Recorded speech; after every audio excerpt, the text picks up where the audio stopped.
S faculty department of sociology uni college. இன்னைக்கு நம்ம பார்க்கக்கூடிய தலைப்பு ஆந்த்ரோபாலஜி ஆஃப் இண்டோஜினியஸ் பீப்புள், அதாவது பழங்குடி மக்களுடைய மாடுவியல் என்ற பாடத்தில் unit 5 major morphological and anthropometric characteristics, அதாவது முக்கிய உருவியல் மற்றும் மாடுவியல் பண்புகள். இதில் மார்பாலஜிக் கேரக்டரிஸ், அதாவது உருவியல் எழுத்துக்களின் பாத்திரங்கள் மற்றும் skin colour, hair, eyes, nose, lips, face, and anthropological character, distribution of somatomatic character and morphologic anthropologic characters. அதாவது மாணவியலில் இருக்கக்கூடிய பழங்குடி மக்களுடைய முக உருவ உறுப்புகளுடைய அமைப்பு, தன்மை, அவங்களுடைய இயக்கவியல், உளவியல் சார்ந்து அவங்களுடைய வாழ்வியல் முறைகளை நாம் பார்க்க இருக்கிறோம். இவ்வாறான கருதுகோள்கள், ஆய்வுகள் அவங்களுடைய வாழ்வியல் முறையும் வாழ்விடங்களையும் வெளிப்படுத்தும் ஒரு நிகழ்வாக அவங்களுடைய உளவியல் செயல்பாடுகளை மிகவும் உன்னிப்பாக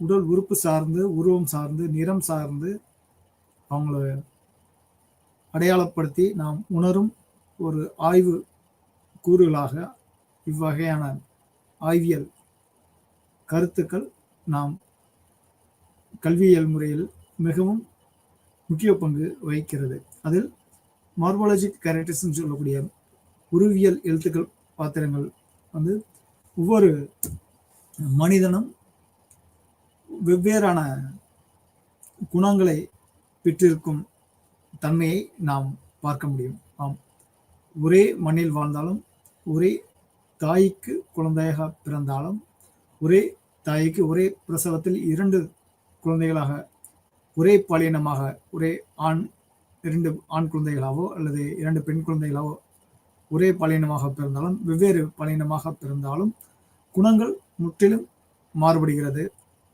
உடல் முக அமைப்பு ஒன்றாக இருந்தாலும், அவனுடைய உருவ அமைப்பு ஒன்றாக இருந்தாலும், செயல்பாடுகள் முற்றிலுமாக புரிந்து கொள்ளும் தன்மை, பேசும் மொழி, ஒளி, புரிந்து கொள்ளும் தன்மை, அவங்களுடைய வளர்ச்சிதை மாற்றங்கள் அனைத்தும் முற்றிலும் வேறுபடுத்தி இருக்கும் நிகழ்வை நாம் பார்க்க முடியுது. இவ்வாறான மாற்றங்களுக்கு அடிப்படை ஒவ்வொரு செல்லுக்கும் அது வளர்ச்சியடையும் விகிதமும், அது வளர்ச்சியடைய விகிதத்துக்குண்டான தன்மையும், இயற்கை புறச்சூழலையும் அகச்சூழ்நிலையும் சார்ந்ததே அமைகின்றன. ஆம், ஒவ்வொரு மனிதனுக்கும் உணவின் சுவையினுடைய தன்மையை உணரும் விதமும் மாறுபடும். அதேபோல் இசையை உணரும் விதமும் மாறுபடும். அதேபோல் உணர்ச்சியை வெளிப்படுத்தும் விதமும் மாறுபடும்.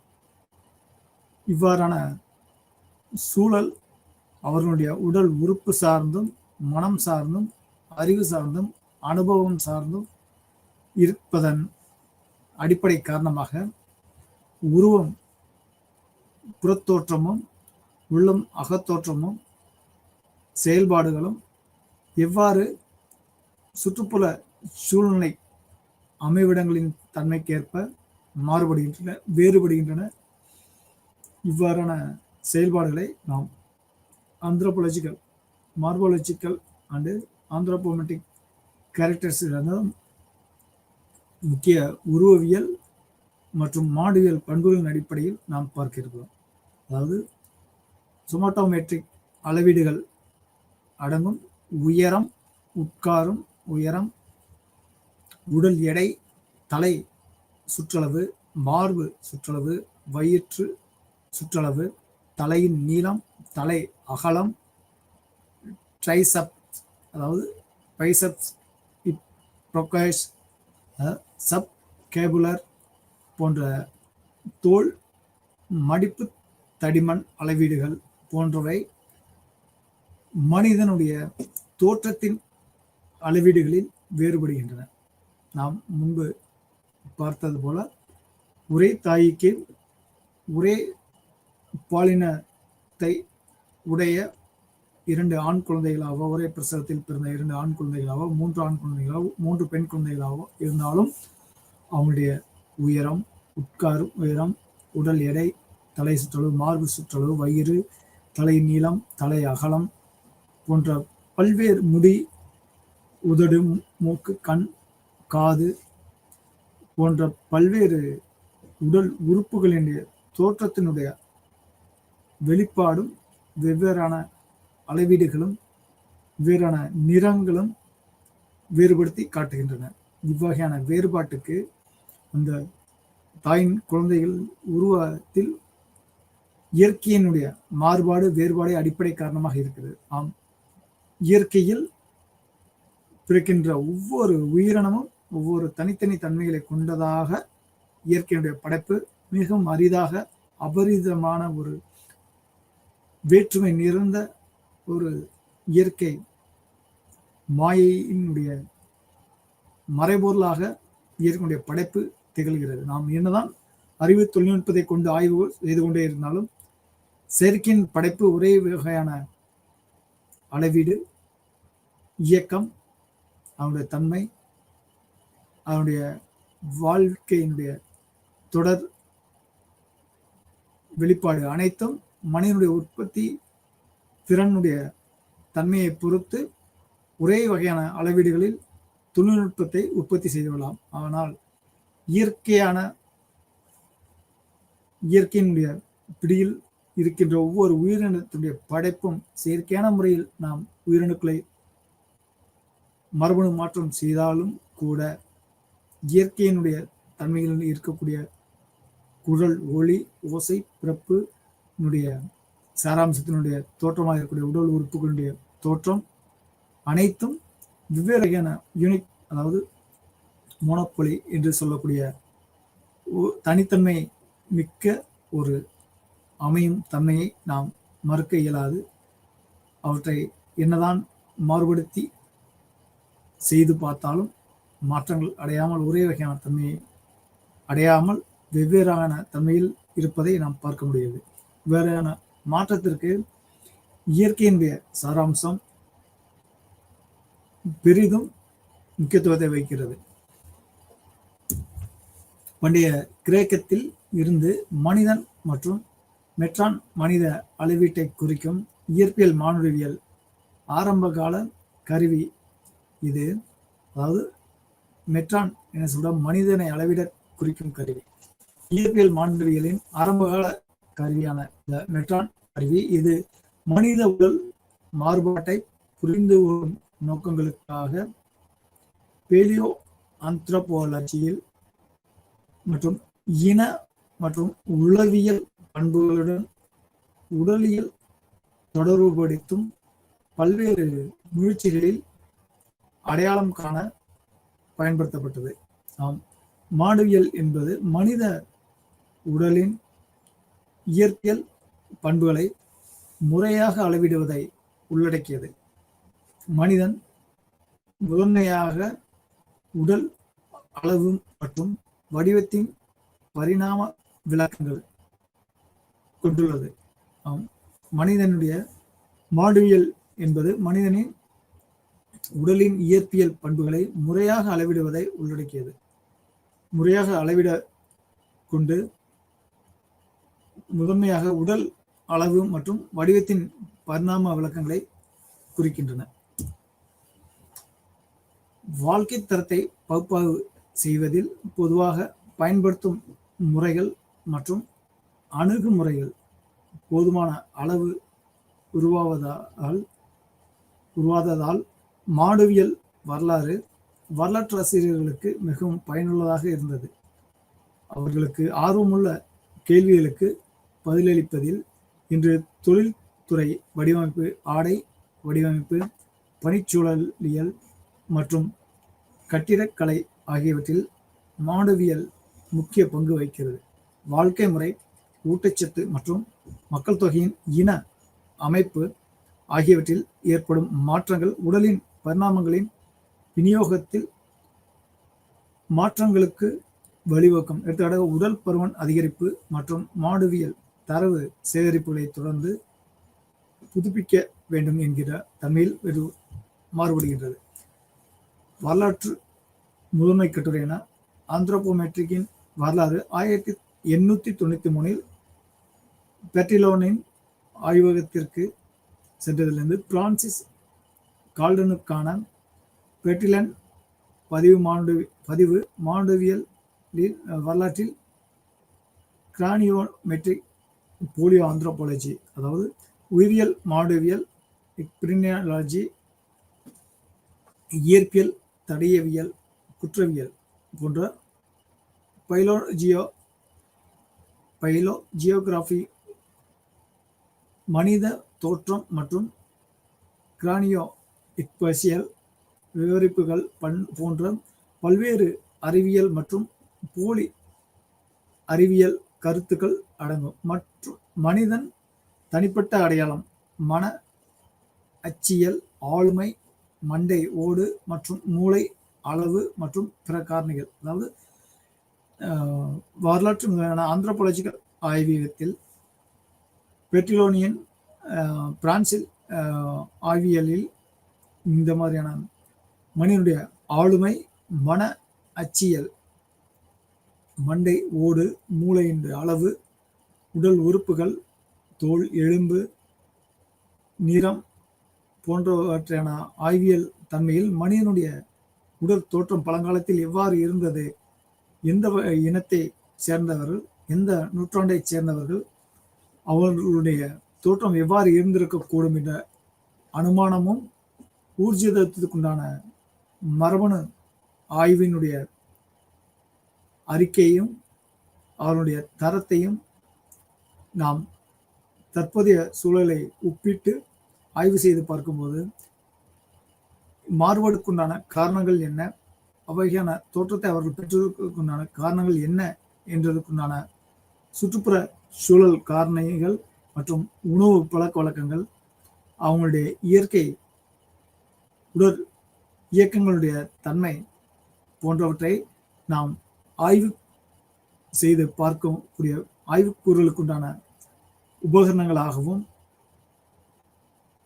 ஆய்வுக்குண்டான கருவிகளாகவும் அவை பயன்படுவதை நாம் இப்பொழுதும் பார்க்க முடிகிறது. கீழடி ஆய்வு முறையாக இருக்கட்டும், ஒவ்வொரு ஆற்றங்கரை நாகரிகங்களாகட்டும், தொல்லியல் பொருள் ஆய்வுகளாக இருக்கட்டும், ஒவ்வொரு முறையும் நாம் ஆய்வு செய்யும் போது பல்வேறு வரலாற்று நிகழ்வுகளை, மனிதனுடைய உடல் தோற்றங்களையும் நாம் பார்க்க முடியுது. 7 அடி 9 அடி வரையில் இருக்கக்கூடிய மனிதனுடைய உயரமும் அகலமும் மிகுந்த தோற்றத்தையுடைய எலும்புகள், ஒவ்வொரு உடல் பாகங்களுக்குண்டான எலும்புகள் எவ்வாறான வளர்ச்சியை பெற்றுள்ளன என்ற தன்மையை நாம் பார்க்க முடியுது. இவ்வகையான தோற்றத்தினுடைய வெளிப்பாடு மனித உடல் உறுப்புகளினுடைய இயக்கங்களினுடைய பகுப்பிற்கு நாம் பார்க்க முடியுது. வரலாற்றின் பல்வேறு காலகட்டங்களில் மானுடவியல் அளவீடுகளின் பயன்பாடுகள், துல்லியமான அறிவியல் விளக்கமும் மற்றும் தொற்றுநோயினால் பகுப்பாய்வு முதலில் யூஜெனிக்ஸ் மற்றும்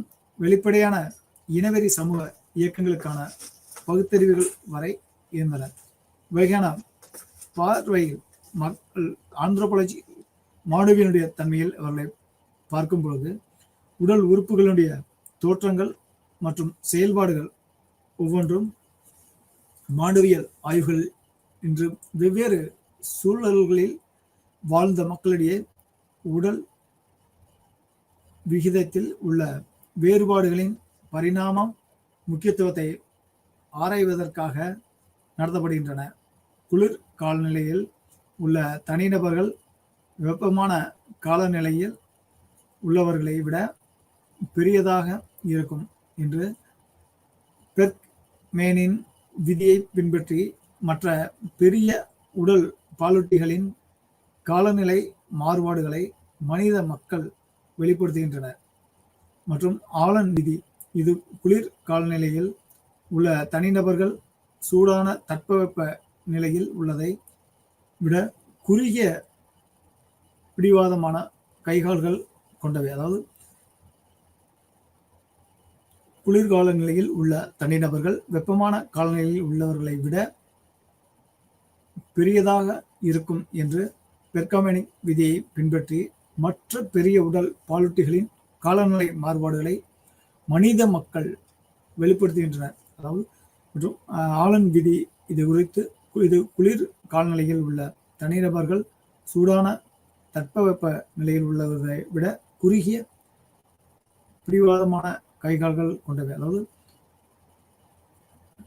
உள்ள தனிநபர்கள் சூடான நபர்களை விட குறுகிய பிடிவாதமான கால்களை உள்ளவை என்று இருக்கிறது. அதாவது குளிர் பிரதேசங்களில் இருக்கக்கூடிய மனிதர்கள் வெப்ப பகுதியில் வாழ்ந்தவர்களை விட கைகால்கள் அதிகமாக பெரிதாக இருக்கும் என்பதை சில ஆய்வுகள் உண்டாலும், அதாவது குளிர் காலநிலையில் உள்ள தனிநபர்கள் வெப்பமான காலநிலையில் உள்ளவர்களை விட பெரியதாக இருக்கும் என்று பெர்க்மேனியன் விதியை பின்பற்றி கூறுகிறார்கள். மற்றும் பெரிய உடல் பாலூட்டிகளின் காலநிலை மாறுபாடுகளை மனித மக்கள் வெளிப்படுத்தின என்று கூறுகின்றனர். ஆலன் விதி இது குறித்து இது குளிர் காலநிலையில் உள்ள தனிநபர்கள் சூடான தட்பவெப்ப நிலையில் உள்ளதை விட குறுகிய பிடிவாதமான கைகால்களை கொண்டவர்கள். ஆம், குளிரில் இறுக்கமான ஒல்லியாக பிடித்தமான குறுகிய அளவில் உள்ள தோற்றங்களை உள்ளதாக இருக்கும்.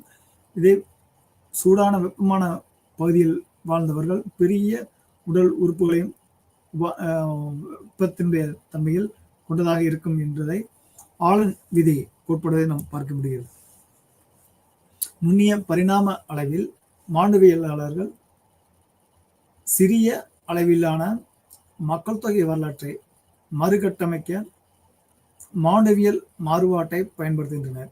உதாரணமாக, அயர்லாந்தில் இருந்து 20ஆம் நூற்றாண்டின் முற்பகுதியில் மானுடவியல் தரவு பற்றிய ஜான் லெதர்லேண்ட் போர்ட்டின் ஆய்வுகள் உடல் விகிதாச்சாரத்தின் புவியியல் அமைப்பு பல நூற்றாண்டுகளுக்கு முன்பு ஆங்கிலேயர் மற்றும் நார்ஸ் படையெடுப்புகளில் தடயங்களை இன்னும் வெளிப்படுத்துகின்றது என்பதை காட்டுகின்றது.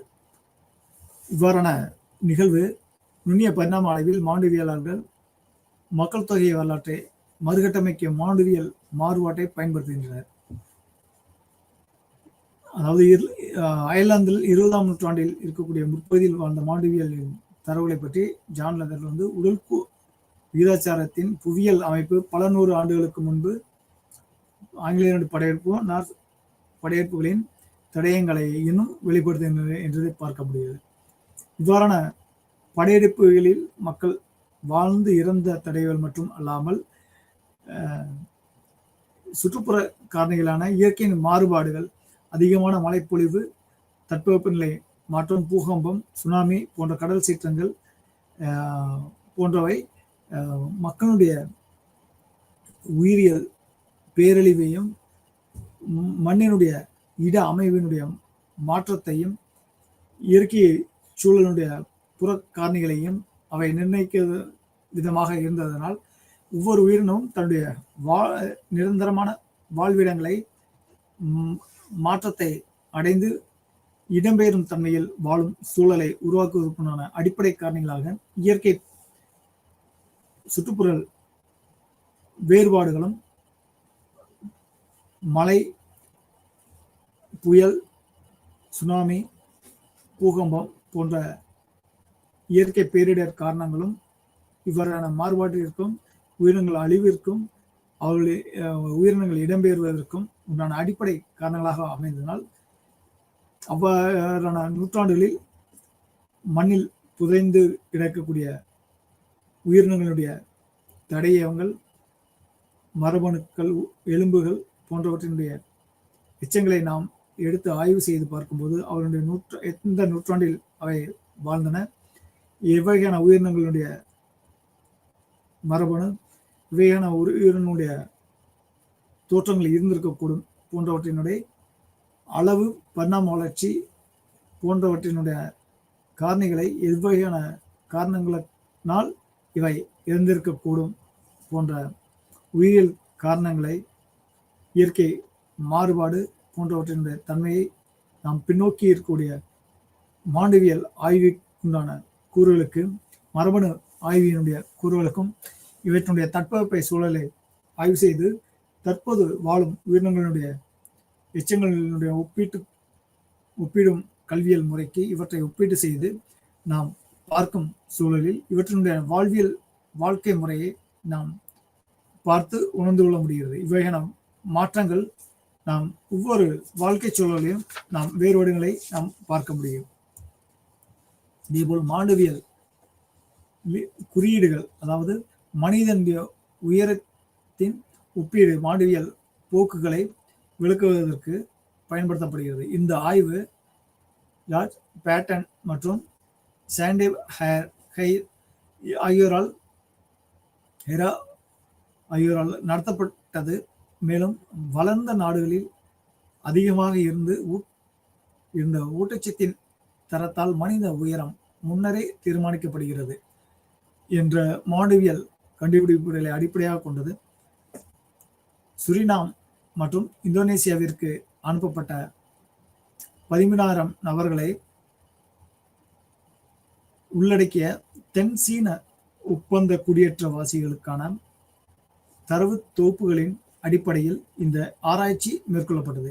இவ்வகையான ஆராய்ச்சியினுடைய முடிவு மனிதனுடைய வாழ்க்கை முறையில் அவங்கள் உணவு பழக்க வழக்கங்களும் வசிப்பிடங்களும் இயற்கை தட்பவெப்ப சூழ்நிலைகளும் உயிரினங்களுடைய வளர்சிதை மாற்றங்கள் மற்றும் உடல் உறுப்புகளின் வளர்ச்சி போன்றவற்றினுடைய தன்மைக்கேற்ப அவருடைய வாழ்க்கை சூழ்நிலை அமைகிறது. அடுத்த தலைமுறையான சந்ததியினரை உற்பத்தி செய்வதற்குண்டான சூழ்நிலையும் தட்பவெப்ப சூழ்நிலை பெரிய பங்கு வகிக்கிறது என்பதை ஆய்வியல் நெறிமுறைகள் வெளிப்படுத்துகின்றன. இவையான ஆய்வியல் நாம் முன்பே பார்த்தது போல மனிதர்கள் பல்வேறுபட்ட சூழ்நிலையில் மனிதர்கள் வாழ்ந்திருக்கால் அவர்களை வாழ்வதற்குண்டான அடிப்படை காரணங்களாக நிலக்கூறுகள் இருந்ததை பார்ப்போம். குறிப்பாக பண்டைய தமிழ்நாட்டில் பறந்து விரிந்த நிலப்பரப்புகளை உடைய கண்டங்களாக குமரிக்கண்டம் இருந்திருப்பதை நாம் பார்க்க முடியாது. அவ்வாறான இருக்கக்கூடிய குமரிக்கண்டத்தில் நிலப்பரப்புகளை 5 வகை நிலங்களாக பிரித்து வாழ்ந்திருக்கிறார்கள். அவருடைய உடல் கூறுகளும் அவ்வகையான நிலையில் இருந்திருக்கிறது. அவற்றில் குறிஞ்சி, முல்லை, மருதம், நெய்தல், பாலை போன்ற அவ்வகையான நிலங்களை பிரித்த வாழ்வியல் சூழலை கொண்டுள்ளனர். இவற்றில் அவர்களுடைய வழிபடும் கடவுளாக குறிஞ்சியில் மலை சார்ந்த இடங்களில் அவர்கள் வசிப்பிடங்களாக வாழ்ந்திருக்கிறார்கள். அவர்கள் வேட்டையாடும் வாழ்வியல் முறையை பெரிதும் பயன்படுத்தியும் அவர்கள் முருகன் என்ற முருக கடவுளாக இருந்தனர். அவர்கள் தொழில் அருவியில் ஆடல், குளித்தல், சுனையில் குளித்தல், சலனம், வெற்றி கூத்து பணியாற்றுதல், அவங்க தேனி அழித்தல், கிழங்கு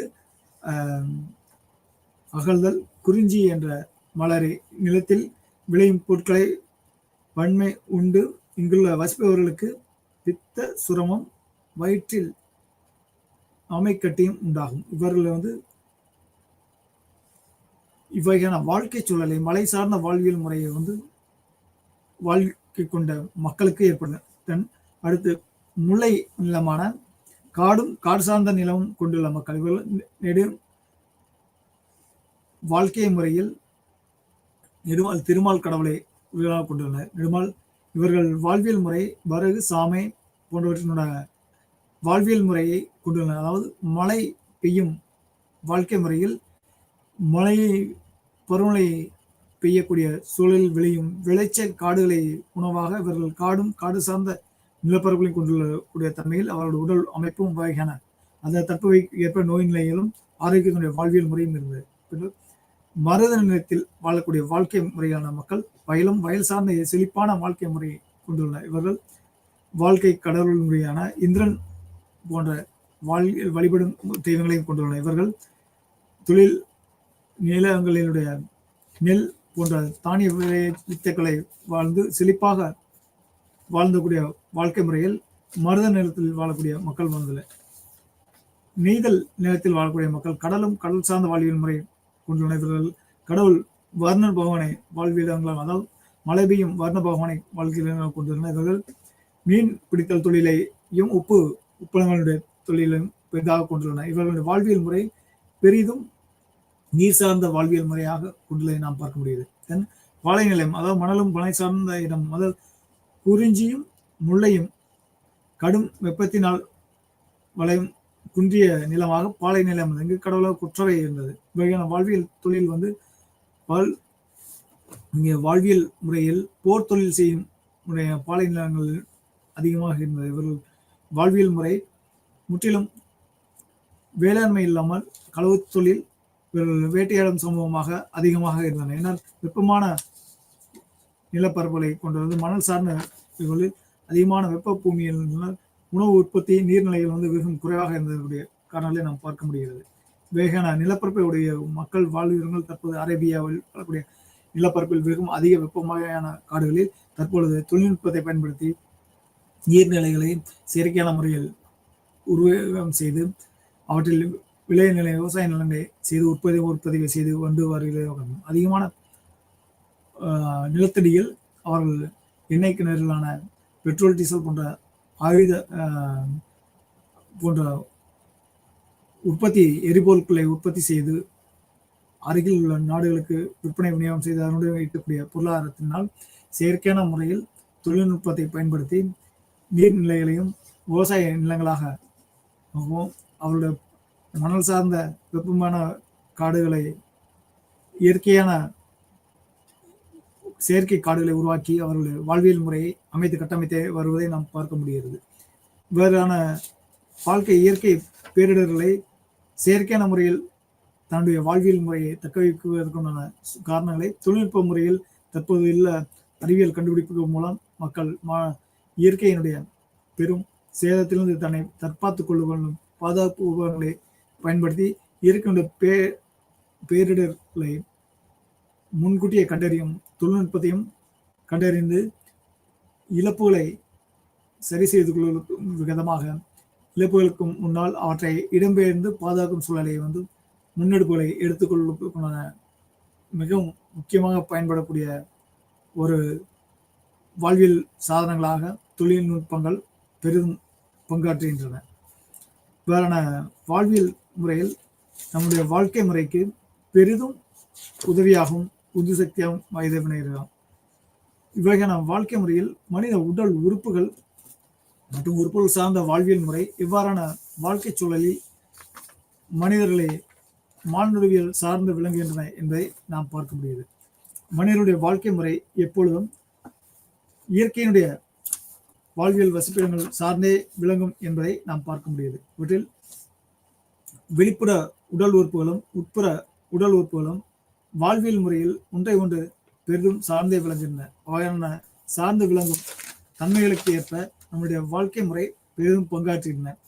இவ்வாறான வாழ்வியல் முறையில் நம்முடைய உடல் உறுப்புகளான வெளிப்புற உறுப்பான கண் உள்புற உறுப்பான கல்லீரல் பித்தப்பையினுடைய ஆற்றலையும் ஆரோக்கியத்தையும் வெளிப்படுத்துகின்றன. ஒரு மனிதனுடைய வெளிப்புற தோற்றத்தில் இருக்கும் கண்ணுடைய தோற்றமும் அவற்றுடைய ஆற்றலும் உள்ளுறுப்பான கல்லீரல் பித்தப்பை உடல் உறுப்புகளுடைய வலு ஆரோக்கியத்தின் தன்மையை வெளிப்படுத்தும். அவ்வகையான ஆரோக்கியத்திற்கு ஆகாயம் சொல்லக்கூடிய பஞ்சபூதத்தில் இருக்கிற நிலம், நீர், காற்று, ஆகாயம் சொல்லக்கூடிய பஞ்சபூதத்தினுடைய அளவீடுகளும் அவருடைய ஆரோக்கியத்தினுடைய வசிப்பிடங்களும் இயற்கை சூழல் காரணங்களும் பெரிய பங்கு வகிக்கதை நாம் மறுக்க இயலாது. இயற்கை சூழலை இவ்வாறான இயற்கை சூழலில் ஒரு உயிரினங்களும் வாழ்கிறதோ அதை பொறுத்து அதனுடைய தோற்றமும் வளர்ச்சியும் ஆரோக்கியமும் நிர்ணயிக்கப்படுகிறது என்பதை நாம் பார்க்க முடிகிறது. இவ்வகையான ஆரோக்கிய நிலைகளை நீடித்து வாழ்வதற்குண்டான சூழலுக்கு அவருடைய உள் உறுப்பான கல்லீரல் பித்தப்பையும் அவனுடைய கண்களுடைய ஆரோக்கியத்தை இவ்வகையான செயல்பாடுகளில் வெளிப்படுத்துகிறது. இவ்வகையான கல்லீரலின் பித்தப்பையினுடைய ஆரோக்கியத்தை வெளிப்படுத்துகிறது. நாக்கு என்று சொல்லக்கூடிய நம் உணவுகளுடைய ஜீரணத்துக்கு அடிப்படை சுவையை அறியும் உறுப்பாக நாக்கு விளங்குகிறது. இந்த நாக்கினுடைய தன்மை உணவுகள் அனைத்தையும் உமிழ்நீர் சுரப்பிகள் மூலம் உணவை உள்வாங்கும் திறனை பெற்றிருக்கக்கூடியது. ஒவ்வொரு உயிரினமும் தன்னுடைய ஆரோக்கியத்தை நிலைநிறுத்துவதற்கு அவனுடைய நாக்கும் நாக்கில் சுரக்கும் உமிழ்நீர் சுரப்பியும் செவ்வாயினுடைய தன்மையும் பொறுத்தே அவனுடைய ஆரோக்கியம் அவனுடைய நோய் நிலையை நாம் கண்டறிய முடியுது. இவ்வகையான நாக்கினுடைய வளர்சிதை மாற்றத்திற்கும் தோற்றத்திற்கும் உடல் உறுப்புகளும் அவற்றுடைய வசிப்பிடங்கள் வெறிய முக்கிய பங்கு வகிக்கின்றன. இவற்றுடைய தன்மைக்கு நாக்கினுடைய உட்புற உறுப்பாக இருதயம் சிறுடல் மூவெப்ப குழி என்று போற்றக்கூடிய வெப்பத்தன்மை, அதாவது நெருப்புத்தன்மை மிகுந்த உடல் உறுப்புகளை நாக்கினுடைய வெளிப்புற உறுப்பிற்கு உட்புற உறுப்பாக இவ்வகையான ஆரோக்கியத்தன்மைக்கு இருதயம் சிறுடலும் மூவெப்ப குழியும் இருதயத்தினுடைய மேலுரையும் செயல்படுவதை நாம் பார்க்க முடியுது. இவ்வாறான நெருப்பினுடைய தன்மை உட்கொள்ளும் உணவுப் பொருட்களை ஜீரணித்து அந்த உயிரினங்களினுடைய வளர்சிதை மாற்றத்திற்கு உணவுப் பொருட்களை செரிமானத்திற்கும் பெரும் பங்கு வகிப்பதை நாம் பார்க்க முடியுது. அடுத்தபடியாக உதடு வாய் ஒவ்வொரு உயிரினத்திற்கும் உணவுப் பொருட்களை உண்ணும் பகுதி வாயும் அதனுடைய அடிப்படையாக இருக்கக்கூடிய விளங்கக்கூடிய உதடுகளும் உடல் உறுப்புகளின் உள்ளீடாக விளங்கும் மண்ணீரல் இரைப்பை போன்றவை இரத்த தன்மையாக உண்ணும் உணவினுடைய செரிமானத்திலே ரத்தமாக மாற்றுவதற்குண்டான தன்மைக்கு மண்ணீரலும் இறப்பையும் விளங்குது. இவை நிலத்தினுடைய தன்மையாக பார்க்கப்படுகிறது. அதாவது நிலத்தில் போடப்படும் ஒவ்வொரு விதைகளும் மரங்களாலும் செடிகளாலும் வாழ்வதற்கு அடிப்படை சத்துக்களை நிலத்திலிருந்து தான் பெறுகிறது, வேரிலிருந்து. அதுபோல உணவிலிருந்து தான் பெறுகிறது நுரையீரலும் மண்ணீரலும் இரைப்பையும். இவற்றுடைய வெளிப்புற உறுப்பாக உதடும் வாயும் விளங்குவதாக கூறுகிறது. அடுத்தபடியாக மூக்கு காற்று, அதாவது நுரையீரல் பெருங்குடல். ஒவ்வொரு உயிரினமும் சுவாசத்தின் அடிப்படையில் தன்னுடைய ஆரோக்கியத்தையும் வாழ்நாளையும் நிர்ணயிக்கிறது. நீடித்த ஆழமான மூச்சை பெற்று குறைவான சுவாசத்தை வெளியிடும் உயிரினங்கள் நீண்ட நாள் ஆரோக்கியமாகவும் நீண்ட நாள் உயிர் வாழும் வாழ்க்கை முறையையும் கொண்டிருப்பதாக ஆய்வுகள் கூறுகின்றன. அதிகப்படியான மூச்சுக்காற்றை வெளியிடுவதும் அதிகப்படியான நேரங்களை சுவாசத்தை உள்ளடக்கி வைக்காமல் வெகு விரைவாகவே மூச்சுக்காற்றை வெளியிட்டுக் கொண்டிருக்கும் உயிரினங்கள் வெகு குறுகிய வாழ்நாட்களை கொண்டுள்ளதாக ஆய்வறிக்கைகள் குறிப்பிடுகிறது. குறிப்பாக நீரில் வாழும் உயிரினங்களான ஆமைகள், கடலில் உள்ள திமிங்கலம், பல்வேறு உயிரினங்கள் அதிகமான நாட்கள் உயிர் வாழ்கின்றன. அவற்றை வெகு குறுகிய நேரங்கள் மட்டுமே மூச்சுக்காற்றை வெளியிலிருந்து விட்டு உள்வாங்கி கொண்டு அதிக நேரம் மூச்சடக்கி உட்புறமாக சுவாசம் பெற்று தன்னுடைய உயிர் வாழ்நாட்களை நீடித்து வாழ்வதாக கொள்கின்றன. அதிக நாள் உயிர் வாழும் உயிரினங்களாக ஆமைகள் விளங்குகின்றன. 300 முதல் 400 ஆண்டுகளுக்கு மேலாக ஆமைகள் உயிர் வாழும் என்றதை சில ஆய்வுகள் மூலம் நாம் கற்று அறிய முடிகிறது. வெகு குறைவான நாட்களாக ஈசலும் கொசு போன்றவை வெகு குறுகிய நாட்களாக பார்க்க முடியும். அவை வெகு விரைவாக சுவாசத்தை வெளியிட்டு இறக்கும் சூழலை பார்க்க முடியுது. மனிதனுடைய உயிர் வாழ்நாள் ஆயுட்காலமாக அதிகபட்சமாக 120 ஆண்டுகள் கூறப்பட்டாலும் தற்பொழுது ஆயுட்காலம் வெகு குறைவாக எண்ணிக்கையில் குறைவாக இருக்கக்கூடிய ஆரோக்கியத்தை வெளிப்பாடாக ஆட்காலங்கள் குறைந்து வருவதை நாம் பார்க்க முடியுது. புவி வெப்பமயமாகக்கூடிய சூழலும் இயற்கை மாசுபாடுகளாலும் மூச்சுக்காற்று அதிக வெப்பம் மிகுந்ததாகவும் குளிர்ச்சி குறைவான தன்மையில் இருப்பதாகவும் குறைவான பகுதியில் வாழும் மனிதர்களை விட வெப்பமயத்தில் வாழும் மக்கள் வெகு குறுகிய நாட்களில் இருக்கக்கூடிய சூழலாக இருக்கும் என்பதை நாம் அறிய முடிகிறது. அவன் சுவாசம் அதிக வெப்பத்தினுடைய தன்மையில் வெளிப்படுவதாலும் மற்றும் உடல் வெப்ப சூழல் காரணமாக பல நோய் நிலைகளை உள்ளடக்கியதாகவும் இருப்பதாகவும் வெளிப்படுவது. நாம் ஒன்றே பார்க்கக்கூடிய குறிஞ்சி, முல்லை, மருதம், நெய்தல், பாலை என்ற ஐவகை நிலங்களுடைய வாழ்விடங்களில் பார்க்கும்போது குறிஞ்சி பகுதியில் வாழும் மக்கள் அதிக ஆரோக்கியமாகவும் அதிக நாட்கள் உயிர் வாழும் ஆரோக்கியம் மிகுந்தவங்க. மலை பிரதேசங்கள் குளிர் மற்றும் தட்பவெப்ப நிலையைக்கேற்ப அவர்கள் ஆரோக்கியத்தினுடைய தன்மையை அதிகம் பெற்று இயற்கையான வாழ்வியல் முறையை கொண்டு வாழ்வதால் அவர்கள் வாழ்க்கை சூழலை அதிகமாக இருக்கும் என்று வாழ்வியல் முறையை நாம் பார்க்க முடிகிறது. இவ்வாறான வாழ்க்கை சூழல் மனிதனுடைய வாழும் ஆயுட்காலங்களை பொறுத்தே அவனுடைய வசிப்பிடங்களுடைய தன்மையும் வேறுபடும் என்பதை நாம் பார்க்க முடிகிறது. உடல் உறுப்பு இயக்கங்கள் ஒவ்வொரு நேரங்களுக்கு தகுந்தாற்போல் அதனுடைய ஆதிக்க சக்தி நிறைந்ததாகவும் இருக்கும் என்பதை பார்க்க முடியும். குறிப்பாக உடலில் அதிகாலையில் 3 to 5 மணி அளவில் உதாரணமாக நுரையீரல் இயங்கும் தன்மையாக பார்க்கப்படுகிறது. ஆம், அவ்வகையான நேரங்களில் உடற்பயிற்சி, மூச்சு பயிற்சி, தியானம் செய்ய சிறந்த நேரமாகவும் நாம் பார்க்க முடியும். பெரும்பாலும் 5 to 7 மணியானால் பெருங்குடலுடைய செயல்பாடு அதிகமாக இருக்கும். அவ்வளவு கழிவுகளை மலங்களை நாம் வெளியேற்றும் நேரங்களாகவும் இருக்கும். இவ்வாறு 7 to 9 மணியில் இறப்பை செயல்பாடு அதிகமாக இருக்கும். இவற்றை காலை உணவு உட்கொள்வதற்குண்டான நேரங்களாகவும் இருக்கும்.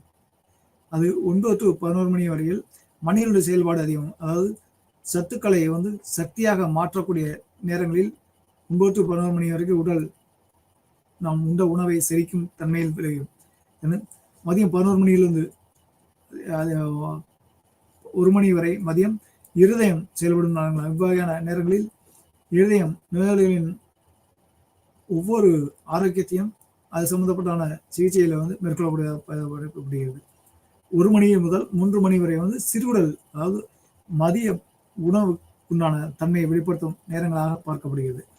3 to 5 மணி வரையில் சிறுநீர் பை அதிகமாக நீர் வெளியிடக்கூடியதற்குண்டான நீர் உபாதைகளை வெளிப்படுகிறது. மற்றொரு 5 to 7 மணி வரை சிறுநீரகம் இந்த நேரத்தில் ஓய்வு, அமைதியான நேரத்தில் தியானம் செய்வதற்குண்டான நேரமாக இயற்கையை உணரும் நேரங்களிலான தன்மையை வெளிப்படும். 7 to 9 மணியில் இரவு உணவு உட்கொள்ளும் நேரங்களாக பயன்படுத்தக்கூடியது. 9 to 11 மணியில் உடல் வெப்பத்தை சமநிலைப்படுத்தும் நேரமாக பயன்படுகிறது. 11 to 1 மணி தூக்கம், அதாவது உடலுக்கு உண்டான ஓய்வை, அதாவது நாம் ஏற்கனவே பார்த்த போல 9 to 11 மணிக்கு உடலை சமநிலைப்படுத்தும் நேரமாக உடல் தூங்குவதற்கு முன்பான தூக்கத்துக்கு அறிகுறி நேரங்களாக பயன்படுத்துவோம். அவ்வாறான நேரங்களில் உயிரினங்கள் ஒவ்வொன்றும் அதிகமாக ஓய்வுக்குண்டான நேரங்களாக பார்க்கப்படுகிறது. நள்ளிரவில் 1 to 3 மணி வரை 11 to 1 மணி பித்தப்பைக்குண்டான நேரங்களாக பார்க்கப்படுகிறது. அதுக்கடுத்து 1 to 3 மணி வரை கல்லீரலுக்குண்டான நேரங்களாகும் உடல் தன்னை புதுப்பிக்கும் நேரங்களாக பயன்படுத்தப்படுகிறது. பொதுவாக பகல் நேரங்களை விட இரவு நேரங்களில் அதிகமாக ஓய்வுக்குண்டான நேரங்களாக நாம் எடுத்துக்கொள்ளும் போது வளர்சிதை மாற்றங்களான உடல் தன்னைத்தானே புதுப்பித்துக் கொண்டு உடல் உறுப்புகளுடைய வளர்சிதை மாற்றங்களுடைய தன்மையை முழுவதுமாக ஒவ்வொரு உயிரினமும் மேற்கொண்டு ஆரோக்கியத்தினுடைய தன்மையை அதிகரிப்பதற்கும் உடலுடைய வெப்பநிலையை சமநிலைப்படுத்துவதற்குண்டான நேரங்களாக இரவு நேரங்களில் குளிர்ச்சியான வெப்பத்தை சமநிலைப்படுத்தும் தன்மைக்கு உடல் ஓய்வு நிலையான இரவு நேரத்தை பரிணாம வளர்ச்சியின் வளர்சிதை மாற்றமாக பார்க்கப்படுகிறது. இரவில் சரியான நேரத்தில் இரவு 11 மணி முதல் காலை 5 மணி வரை சரியான உறக்கத்தை கையாளும் ஒவ்வொரு நாளும் ஒவ்வொரு உயிரினங்களும் ஓய்வெடுக்கும் நிலையில் வாழ்நாட்களும் உடல் உறுப்புகளுடைய ஆரோக்கியத்தையும் பெற்றுக் கொடுக்கும் என்பதை ஆய்வியல் அறிஞர்கள் வெளிப்படுத்துகின்றனர். இரவு நேர தூக்கத்தை சரியான முறையில் தூங்காமல் ஓய்வுக்குண்டான உறுப்புகளுடைய வெப்பத்தை சமநிலைப்படுத்துவதற்குண்டான நேரங்களை நாம் ஒதுக்காமல் செயல்படும் பொழுது அவ்வகையான செயல்பாடுகள் உறுப்புகளை பெரிதும் பாதிக்கும் தன்மையாக வெளிப்படுத்துகிறது. இவ்வாறான செயல்பாடுகள்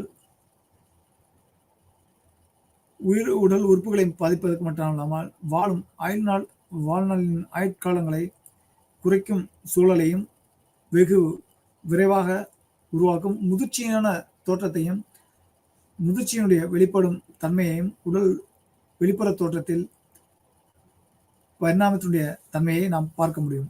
அதிகமாக இரவில் தூக்கத்தை கலைக்கும் ஒவ்வொரு உயிரினங்களுடைய வெளிப்பாடும் வெகு விரைவாக முதிர்ச்சியான தன்மையை தோற்றத்தை அடையும் என்பதை நாம் பார்க்க முடிகிறது. இவ்வகையான சக்தியில் உடல் ஒவ்வொரு வாழ்க்கை முறையும் வெகு முக்கியத்துவமான உடலின் ஒவ்வொரு வாழ்வியல் நுணுக்கங்களையும் நாம் கண்டறிய முடிகிறது. இவ்வகையான செயல்பாடுகள் உணவினுடைய தன்மையை பொறுத்து மாறுபடுகிறது. அவ்வாறான உணவுடைய தன்மையை நாம் அறுசுவைகளுடைய தன்மையாக பண்டைய நாகரிகங்களில் உணவுடைய தன்மையை வெளிப்படுத்தலாம். ஆம், ஒவ்வொரு உயிரினமும் ஒரே உணவை ஒரே சீரான அளவில் எடுத்துக்கொள்வதை நாம் பார்க்க இயலாது. ஒவ்வொரு உயிரினமும் வெவ்வேறு வகையான உணவுகளை பல்வேறு நேரங்களில் பல்வேறு நிலைகளில் உணவாக உட்கொள்ளும். அவை இயற்கை பரிணாம வளர்ச்சியினுடைய வளர்ச்சியை மாற்றத்திற்கு உடலில் அவை பெரும் அடிப்படை தேவைகளாக அமைவதை நாம் பார்க்க முடிகிறது. ஒவ்வொரு உயிரினங்களும் இயற்கையினுடைய தட்பவெப்ப சூழ்நிலைக்கும் பருவநிலை மாற்றங்களுக்கு ஏற்ப இயற்கையில் சுற்றுப்புறங்களில் கிடைக்கக்கூடிய உணவுகளும் தன்னுடைய உடலில் வளர்ச்சிதை மாற்றங்களுக்கான தேவைகளை பெரிதும் உற்பத்திக்குண்டான அடிப்படை உள்ளன. அவற்றில் மனித உயிரினங்களுக்கு தேவையான உடல் அடிப்படை உணவிலான உணவின் ஒவ்வொரு சுவையினுடைய தன்மையும் அறுசுவை தன்மைகளாக விளங்குவதை பார்க்க முடியும். அவற்றில் இனிப்பு, காரம், கசப்பு, துவர்ப்பு, புளிப்பு, உப்பு போன்றவைகளையும் உமிழ்நீர், மூளை, தசை, இரத்தம், கொழுப்பு, எலும்பு போன்ற உடல் உறுப்புகளுடைய வளர்ச்சிதை மாற்றத்துக்குண்டான அடிப்படை தன்மையை பெற்று பார்க்கப்படுகிறது. இவை அடிப்படையாக கடலில் வாழும் உயிரினங்கள் உப்பு சார்ந்து அவை இருப்பதால் அவற்றில் எலும்புகள் வலுவாக இருக்கக்கூடிய தன்மையை நாம் பார்க்க முடியும். அதுக்காக இனிப்பு சுவையாக பார்க்கக்கூடியது நாம் பார்த்தால் அவற்றில் நீர் தன்மைகள் நன்னீர் இருக்கக்கூடிய சுவையும் அவருடைய ஒவ்வொரு உணவுகளும் அவருடைய சுவையிலும் இவ்வாறான வாழ்வியல் முறையை நாம் பார்க்க முடியுது. இவ்வாறான உணவு முறைகள் ஒவ்வொரு வகையான வாழ்வியல் முறையும் வெவ்வேறு வகையான சூழ்நிலையில் அவற்றை வேறுபடுத்தி பார்க்கும் சூழலை நாம் பார்க்க முடிகிறது. நாம் பார்க்கும் ஒவ்வொரு உயிரினங்களுடைய தோற்றமும் அவற்றின் செயல்பாடுகளும் உணவுப் பொருட்களின் தன்மையை பொறுத்தே அவற்றை வேறுபடும் என்று பார்க்க முடிகிறது. குறிப்பாக ஒவ்வொரு உறுப்பினுடைய பரிசோதனை முறைகளாக ஆய்வு முறைகள் மாணவியனுடைய ஆய்வில் பார்க்கும்போது புறச்சூழலை சரியான பாதையில் வகுத்து அதற்கு ஏற்ப தட்பவெப்ப நிலையினை உருவாக்கி உயிரினங்கள் மகிழ்ச்சியான சூழலில் வாழ்வதற்காக இந்த அற்புதமான உலகை இயற்கை படைக்கப்பட்டுள்ளது. இவையான வாழ்விடங்களுக்கு 5 அறிவுக்கு அப்பாற்பட்ட அறிவாற்றல் கொண்ட மனிதன் இப்புவியில் வாழும் அனைத்து ஜீவராசிகளின் மனிதர் மட்டும் தன்னுடைய உடல், தன்னுடைய அறிவு, அடுத்த சந்ததியினருக்கு விட்டு செல்லும் அனுபவங்கள் போன்றவற்றை பேராற்றலை படைத்த உயிரினமாக மனிதனம் வாழும் வாழ்க்கை முறையின் அடிப்படை காரணங்களாக பிரபஞ்ச பேராற்றல் உள்ளடக்கிய மனிதன் பல உன்னதமான செயல் நுணுக்கத்துடன் படைக்கப்பட்டுள்ளான் என்பதை இயற்கையினுடைய பேராற்றலினுடைய தன்னுடைய தொழில்நுட்ப அறிவியல் கண்டுபிடிப்புகளின் மூலம் அனைத்து உயிரினங்களுடைய ஆற்றலையும் தன் கட்டுப்பாட்டுக்குள் வைத்திருக்கும் பேராற்றலுடையவனாக விளங்குகிறான் என்பதை பார்க்க முடிகிறது. இவற்றில் அக உறுப்புகளில் ஏற்படும் மாற்றங்கள் யாவும் வெளிப்புற உணர்வு உறுப்புகளால் வெளிப்படுத்தப்படுகின்றன. இவற்றில் முக்கியமாக கண், காது, மூக்கு, நாக்கு, தோல், வாய், உதடு ஆகியவற்றில் உண்டாகும் மாற்றங்கள் நோய் அறிதல் மற்றும் அவருடைய வளர்ச்சியை அவருடைய குணாதிசயங்களுடைய தன்மையை வெளிப்படுத்துகின்றன. குறிப்பாக நாக்கில் ஏற்பட்டுள்ள நிறங்களுடைய மாற்றங்கள் மற்றும் நாக்கினுடைய ஆரோக்கியத்தினுடைய தன்மைக்கும் அவற்றை பார்க்கக்கூடிய தன்மையில் நாம் எவ்வாறான பாதிப்புகள் எந்த உடலில் உறுப்புகளில் பாதிக்கப்பட்டுள்ளது என்பதையும் கண்டறியும் விடமாக பார்க்கணும். குறிப்பாக நாக்கின் நடுப்பகுதியில் நுனிப்பகுதியில் இருதயம், நடுப்பகுதியில் நுரையீரல், இடைப்பட்ட பகுதியில் நடுப்பகுதியில் இரைப்பை மண்ணீரல், அடிநாக்கு இடையே இருக்கக்கூடிய இரு பகுதியிலும் சிறுநீரகம், பக்கவாட்டில் இருக்கக்கூடிய ஓரங்களில் கல்லீரல் மற்றும் பித்தப்பை தொடர்புடைய விளங்குகின்றன. இவ்வகையான இடங்களில் நிறங்களுடைய தன்மையை பொறுத்து எந்த உறுப்புகளில் பாதிக்கப்பட்டுள்ளன, அவை எந்த வகையான உணவுகளை அதிகப்படியாக உட்கொண்டுள்ளன, அவற்றை மாறுபடுத்தும் பொழுது அவற்றுடைய பாதிப்பிலிருந்து நாம் மீட்டெடுக்க முடியும் போன்றவற்றை உள்புற உறுப்புகளினுடைய ஆரோக்கியத்தினுடைய வெளிப்படும் தன்மையாகவும் அவருடைய நோய்க்குறியை பார்க்கும் தன்மையாகவும் வெளிப்புற உறுப்பாக நாம் பார்க்கக்கூடிய உறுப்பாக நாக்கு செயல்படுவதை நாம் பார்க்க முடியுது. இவையாகவே தோற்றத்திலும் அவை எவ்வகையான சுற்றுப்புற இயற்கை சூழ்நிலையில் வாழ்கின்றன, வளர்கின்றன பொறுத்தே அவற்றின் ஆரோக்கிய நிலையை, அவன் உட்புற உறுப்புகளின் வலுவான நிலையையும் நாம் கண்டறிய முடியுது. அடுத்தபடியாக காதுடைய தோற்றமும் காதனுடைய வடிவமைப்பும் சிறுநீரகத்தை ஒற்ற அமைப்பில் இருக்கும். அவற்றுடைய காதில் வடிவம் கர்ப்பப்பையில் குழந்தை இருக்கும் குழந்தையை போல் பார்க்க முடியும். ஆம், கர்ப்பப்பையில் ஒரு குழந்தை கைகளையும் கால்களையும் மடக்கி எவ்வாறு தூங்குகின்றன என்ற தோற்றத்தை போலவே காதுகளுடைய அமைப்பு ஒவ்வொரு மனித உயிரினங்களுக்கும் ஆண் பெண் இருபாலருக்கும் தோற்றமளிக்கும். இவையான தோற்றத்தினுடைய அமைப்பை பொறுத்தே நாம் பார்க்கும்பொழுது காதுகள் என்பவை வெளியில் அமைந்திருக்கும் மூளை என மருத்துவ குறிப்பினுடைய தன்மை பார்க்க முடியுது. ஆம், காதுகளில் சில அக்குபஞ்சர் மருத்துவம், அலோபதி மருத்துவத்தில் இயற்கை வழிபாட்டு சம்பிரதாய சடங்கு மூலியமாக காதுகளினுடைய தன்மையை நாம் தேய்த்து விடும்போது, காரத்தை உட்கொள்ளும் போது காது எரிச்சல் ஏற்படும் போதும், வெப்பத்தில் அதிகமான தன்மை ஏற்படும் போதும், குளிரான நேரங்களில் காதுகளை நாம் உள்ளங்கையை தேய்த்து காதில் வைத்து சூடை பெற்றுக்கொண்டு குளிரை நம்மை தற்காத்துக் கொள்ளும் சூழலையும் நாம் நம் உடல் உறுப்புகள் இயங்கும் தன்மையை நாம் உணர முடிகிறது. இவையான உதாரணங்கள் நம் உடல் உறுப்புகள் இவ்வகையான உட்புற உறுப்புகளினுடைய தொடர்பு சார்ந்து இயங்குகின்றன என்பதை நாம் பார்க்க முடியும்.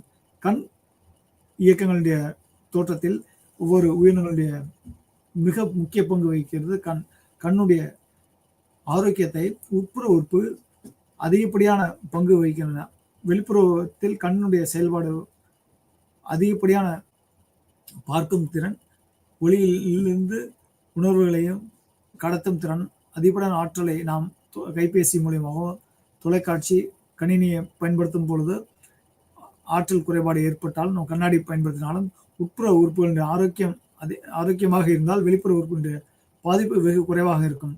உட்புற உறுப்புகளுடைய பாதிப்பு அதிகப்படியாக இருக்கும் பொழுது வெளிப்புற தோற்றத்தினுடைய கண் உறுப்பு பெரும் பாதிப்பை அடைந்திருக்க பார்க்கணும். நோய் அறிதலை பொறுத்தவரை நாம் கருவிழியின் ஒவ்வொரு பகுதியிலும் தெரியும் குறியீடு வைத்து நமது முன்னோர்கள் நமது உடலின் எப்பொழுதும் பாதிப்பு எங்கு வகைகள் உள்ளன என்பதை நாம் பார்க்க முடிகிறது. எடுத்துக்காட்டாக கர்ப்பப்பை நீக்கம், குடல் வாழ் அறுவை சிகிச்சை போன்றவற்றில் குறிகள் கண்களால் வெளிப்படுத்தப்படுகின்றன. இவ்வகையான வாழ்வியல் சூழலில் நாம் இயற்கையினுடைய தன்மையை பொறுத்தே உடல் உறுப்புகள் இயங்குவதை நாம் பார்க்க முடியும். இவ்வகையான வாழ்க்கையில் முறையில் மூக்கு பெரும் பங்கு வகிக்கின்றன. ஏனென்றால் சுவாசத்தினுடைய வெளிப்புற உறுப்பாக நாம் மூக்கை பார்க்க முடியும். மூக்குடைய தோற்றமும் உள் சுவாசிக்கும் நுரையீரலுடைய ஆரோக்கியத்தை பொறுத்தே வெளியில் இருக்கும் மூக்கினுடைய அமைப்பு, அவற்றுடைய தன்மை போன்றவை நிர்ணயிக்கப்படுகின்றன. மூக்கில் வேர்க்கும் வியர்வை, மூக்கின் உள் புறமேறு வளரும் சதை, அவற்றுடைய சளி போன்ற தொந்தரவுகளிலிருந்து பார்த்து கொள்வதற்குண்டான அமைப்பும் உட்புறமாக இருக்க ஆரோக்கியமாக இயங்கக்கூடிய நுரையீரலுடைய தன்மையை பொறுத்தே இவை நாம் பார்க்க முடிகிறது. குறிப்பாக மூக்கில் ஏற்படுகின்ற நிற வேறுபாடுகள், கருப்புள்ளிகள் மற்றும் வெடிப்புகளை வைத்து நோய் அறியப்படுகின்றன.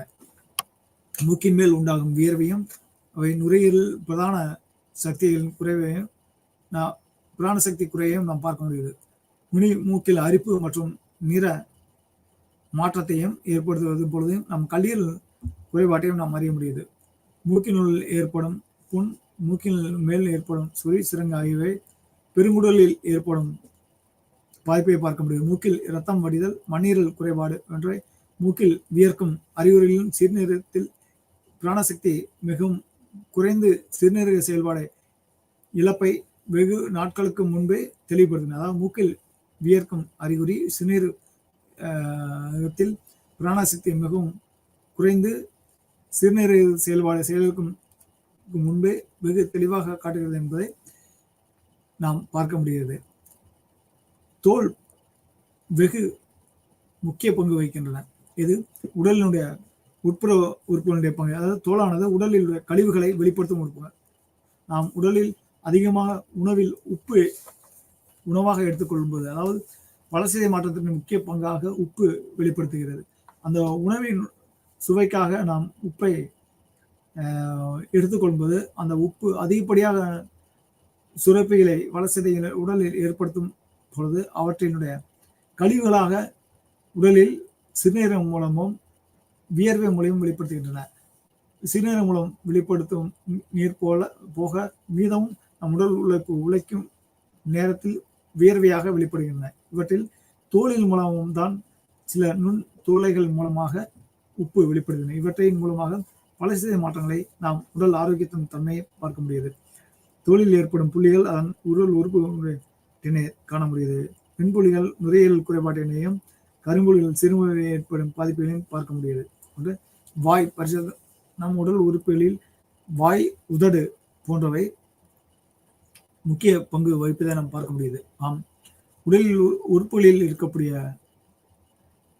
அமைப்பு வாய் மற்றும் உதடு ஒவ்வொரு மனிதனுக்கும் அளவு முறையும் அது சதை அடர்த்தி மூலமாகவும் மெல்லிய மூலமும் உடலுடைய வெடிப்பு கோடுகள் அதனுடைய ரேகையினுடைய அமைப்பு நிறம் போன்றவற்றினுடைய தன்மையை நாம் உடல் உறுப்புகளும் அவருடைய மரபணு அவர்களுடைய தோற்றம் தாய் தந்தையினுடைய மரபணு வழி தோன்றல் அவருடைய வாழ்வியல் முறைகள் தட்பவெப்ப சூழல் போன்றவற்றினுடைய அடிப்படை கூறுகளை அவர்களுடைய தோற்றங்களின் வாயிலாக நாம் அணுகி ஆராயக்கூடிய அறிவியல் மானுடவியல் நுட்பங்களாக நாம் ஆய்வியல் கண்ணோட்டத்தில் வாய் உதவும் முறையை நாம் பார்க்க முடிகிறது. வாயினுடைய தன்மை இரைப்பையின் வெளிப்புற உணவு உறுப்பாக பார்க்கப்படுகிறது. இவையான வாழ்வியல் முறையில் வாயினுடைய ஏற்படுத்தும் புண் மற்றும் துர்நாற்றங்கள் ஆகியவை இரைப்பை மற்றும் பெருங்குடலுடைய பாதிப்பை அறிய முடியுது. உணவு உட்கொள்ளும் வாழ்வியல் முறையில் தற்பொழுது இயற்கை உணவு பழங்கள் போன்றவற்றை தவிர்த்து மாமிசங்கள் மற்றும் அதிகப்படியான காரம், பொரித்தல், ஃபாஸ்ட் ஃபுட்னு சொல்லக்கூடிய குறுகிய நேரங்களில் பொரித்தல், அவித்தல் முறையினுடைய உணவுகளை அதிகமாக உட்கொள்ளும் பொழுது அவற்றுடைய செரிமான பிரச்சனையை ஏற்படுத்தும் உடல் உறுப்புகளுக்கான தன்மையில் இரைப்பையிலும் பெருங்குடலும் பெரும் பாதிப்பை ஏற்படுத்தி அவற்றை துர்நாற்றங்களாக அவர்கள் சுவாசத்தின் மூலமாகவும் வாய்களின் மூலமும் அருகில் சென்று நாம் பேசக்கூடிய முறையில் அவற்றின் பாதிப்பை நாம் உணர முடியாது. இவ்வகையான பாதிப்பு அருகில் அவற்றுடைய நோய் நிலையை நாம் உணர்ந்து பார்க்க முடியும். இவ்வகையான வாயின் மூலியமாகவும் உதட்டின் மூலியமாக வெப்பமான வாழ்வியல் முறையை கொண்டவர்களுக்கு அதிகமான உதடு வெடிப்பும் உதடு சிவந்தலும் புண் சொறி போன்றவற்றினுடைய தன்மையும் வெளிப்படும் தன்மையை நாம் பார்க்க முடியாது. இவையான வாழ்வியல் முறையில் மானுடவியலில் இவர்கள் குளிர்ந்த வாழ்வியல் முறையில் கொண்டவர்கள் ஒவ்வொரு நிறங்களும் வேறுபடும். உடல் உறுப்புகளின் வாயினுடைய அமைவும் அவருடைய தன்மையும் முற்றிலுமாக மாறுபட்ட சூழலில் இருக்கும் தன்மையை நாம் பார்க்க முடிகிறது. உதடுகளில் ஏற்படும் வெடிப்பு, வெளி நிறம், வறட்சி ஆகியவற்றின் மூலம் மண்ணீரலில் ஏற்பட்டிருக்கக்கூடிய பாதிப்பு மற்றும் சக்தி நிலை போன்றவற்றினுடான தன்மையை நாம் பார்க்க முடியுது. இவையான பாதிப்பு உடலில் ஏற்படும் மண்ணீரல் மற்றும் மண்ணீரல் சார்ந்து இருக்கக்கூடிய உடல் உறுப்புகளினுடைய வெளிப்புற அமைவிடமாக உடல் ஏற்படுத்தும் மற்றும் வாயினுடைய தன்மை உடல் இரைப்பையினுடைய தன்மையை பார்க்கும். கீழுதலும் மேலுதலுக்குண்டான தொடர்பும் அவற்றுடைய உள் உறுப்பு சார்ந்து இருக்கக்கூடிய அமைவிடத்தினுடைய ஆரோக்கியத்தின் தன்மையை பொறுத்தும் அவற்றுடைய ஆரோக்கியத்தை நாம் பார்க்க முடியுது. இவையான வாழ்வியல் முறை உடல் உறுப்புகள் மட்டுமில்லாமல் அவருடைய இயக்கங்களும் பெருவகையான வாழ்வியல் முறையை கொண்டிருப்பதை நாம் பார்க்க முடியுது. இவையான வாழ்வியல் மாறுபாடுகள் மாற்றங்கள் ஒவ்வொன்றும் உடலுடைய ஆரோக்கியத்தையும் உடல் உறுப்பினுடைய தன்மையையும் எவ்வாறு நாம் பார்க்க முடியாது. உடலில் பரிணாம வளர்ச்சிக்குண்டான அடிப்படை காரணங்களாக இயற்கை சூழல் பெரும் பங்கு வகிக்கிறது. இவையான இயற்கை சூழலில் ஆரோக்கியமான உணவு மற்றும் ஆரோக்கியமான காற்று, சுற்றுப்புற சூழல் காரணங்கள் மற்றும் இயற்கை வளங்களை பொறுத்து அங்கு வகையான ஆரோக்கிய வாழ்வியல் முறையை கட்டமைக்கிறது. அதற்கு அடுத்தாற்போல் இயற்கையில் தாய் தந்தையினுடைய மரபணு ஆரோக்கியமான நோயற்ற ஆரோக்கியமான நிலையில் சந்ததியினருக்கு கடத்தும் பொழுது அவ்வகையான ஆரோக்கியமான வாழ்வியல் முறையை நாம் பார்க்க முடியுது. இவ்வகையான தோற்றத்தினுடைய ஆரோக்கிய முறைகள் வெவ்வேறான சூழ்நிலை காரணங்களால் மக்களுடைய வாழ்வியல் முறையில் அவருடைய உடல் உட்புற உறுப்பு வெளிப்படுத்தும் தன்மை போன்றவற்றை வாழ்க்கை சூழல் மட்டுமில்லாமல் அவற்றுடைய வாழ்வியல் முறையிலும் பெரிதும் வேறுபாடு உடல் உறுப்புகளின் தோற்றத்திலும் அவருடைய அமைவிடங்களும் அவற்றுடைய அளவு முறைகளின் தன்மையாக நாம் பார்க்க முடியுது. இவ்வகையான மாற்றங்கள் மனித உயிரினங்களுடைய வளர்ச்சிதை மாற்றங்கள் மற்றும் முன்னோர்களினுடைய மூதாதைகளுடைய தோற்றங்களையும் நாம் ஆராயும் அடிப்படை கூறுகளாக கண், காது, வாய், மூக்கு, உதடு, தோல், முடி,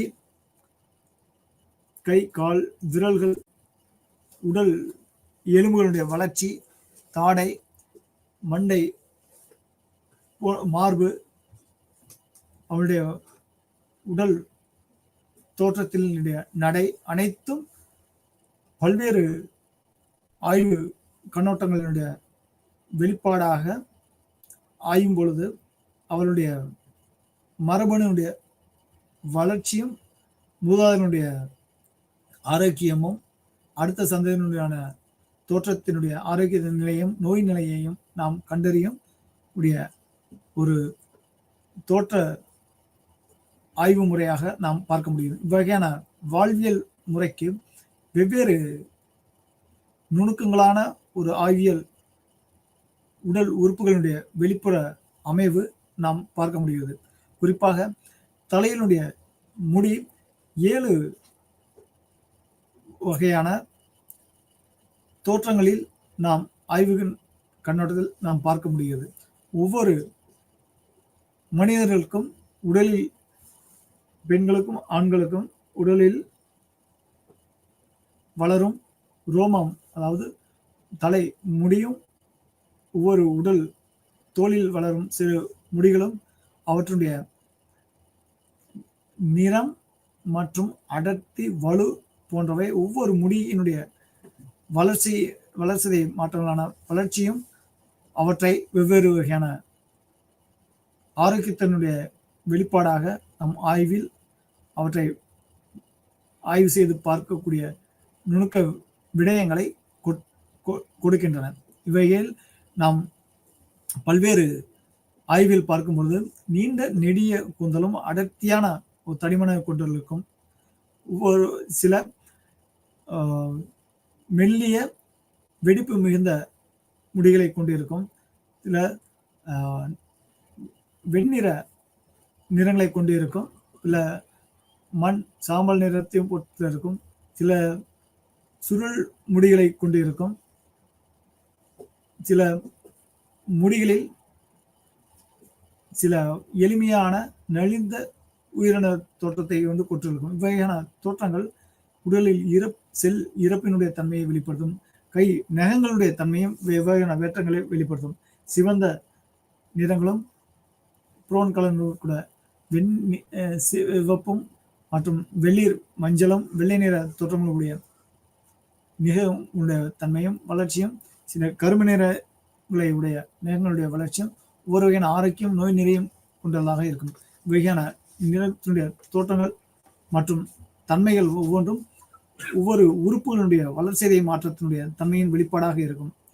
குறிப்பாக பழங்காலங்களில் இருக்கக்கூடிய மரபணு ஆய்வுகள் தன்மையில் மானுடவியல் ஆய்வாளர்கள் அவற்றை மரபணு ஆய்வில் பார்க்கும் பொழுது சிதைவுள்ள பல உயிரினங்களுடைய தோற்றத்தை அவருடைய எலும்பு மஜ்ஜையினுடைய ஆய்வுகளை நாம் ஆய்வு செய்து பார்க்கும் பொழுது அவருடைய வடிவங்கள் மற்றும் எலும்பினுடைய அளவுகள் மிகவும் நெடிய ஒரு அளவையும், தற்பொழுது இருக்கக்கூடிய உயிரினங்கள் வெகு குறைவாக குறுகிய ஒரு எலும்புகளை உடைய உயிரினங்களாக இருக்கிறதை நாம் பார்க்க முடியுது.